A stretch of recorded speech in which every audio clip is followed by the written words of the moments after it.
High, দিনটা ছিল 18ই December 2024। বাড়ি থেকে রওনা দিই সিকিম যাওয়ার উদ্দেশ্যে। 19শে ডিসেম্বর আমরা শিলিগুড়িতে এসে পৌঁছাই।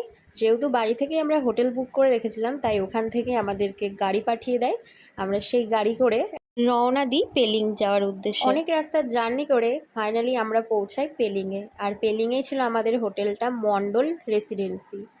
আর দেখো, আমাদের ঘর থেকে কিন্তু কাঞ্চনজঙ্ঘা দেখা যাচ্ছিল, সেটাই আমি তোমাদেরকে দেখাচ্ছিলাম।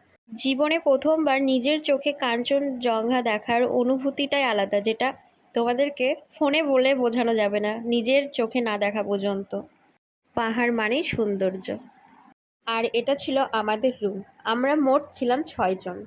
ভালো লাগার অনুভূতিটা বাড়ানোর জন্য আমরা চলে এসেছিলাম ছাদে। আর এই যে দেখো, কত সুন্দর লাগছে কাঞ্চনজঙ্ঘাটা দেখতে। আমাদের ভাগ্যটা ভালো ছিল, তাই প্রথম দিনই আমরা কাঞ্চনজঙ্ঘার সৌন্দর্যটা দেখতে পেয়ে গিয়েছিলাম। তো কেমন লাগলো ভিডিওটা অবশ্যই জানিও। টাটা।